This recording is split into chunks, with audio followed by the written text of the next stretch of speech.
Mr. Mandela, I have a question. I wanted to ask what has happened to the concept of Pan-Africanism that was started by Kwame Nkrumah and Hufubonye of the Ivory Coast. I think that the African nations need to unite to become an economic power. The concept of Pan-Africanism is a very good and progressive one. It would solve many problems if the African states are united and are able to speak with one voice and to pool their resources. But of course, we must be realistic that in present Africa, with all its problems as a result of the legacy of colonialism, it is not possible to translate this idea into action so that the continent of Africa should unite in trying to address problems in a particular country. Having said that, however, we must acknowledge that Africa, through the organization of African unity, has played an important, if not decisive, role in the campaign to pressurize South Africa to abandon its repressive policies.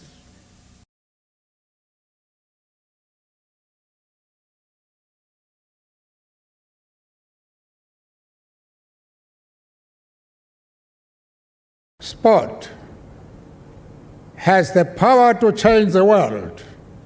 It has the power to inspire. It has the power to unite people in a way that little else does. It speaks to youth in a language they understand.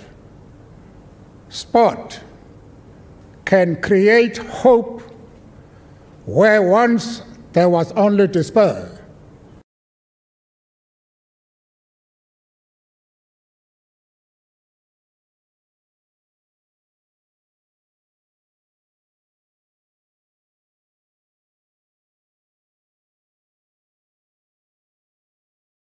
Another great figure of the world, General de Gaulle, always started his question and answer session by saying, "Gentlemen, I am now ready for the questions to my answers." I think our distinguished lecturer has answered the questions very directly and very unambiguously.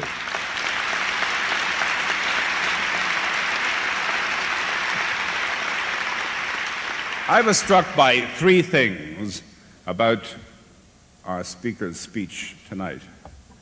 The first was the precision of his words. This is a speech that will repay rereading again and again, and the precision of words is something that appeals particularly to the Irish because we have such glorious imprecision with them.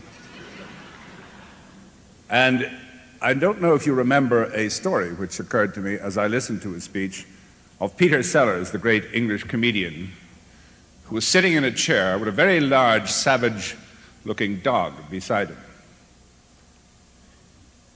And a chap came up and he said, "Does your dog bite?" And Sellers said, "No, my dog does not bite."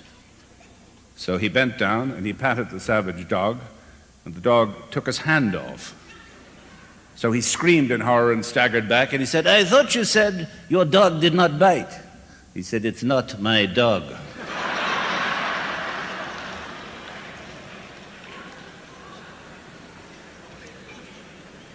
And so there are passages in that speech that I think you should read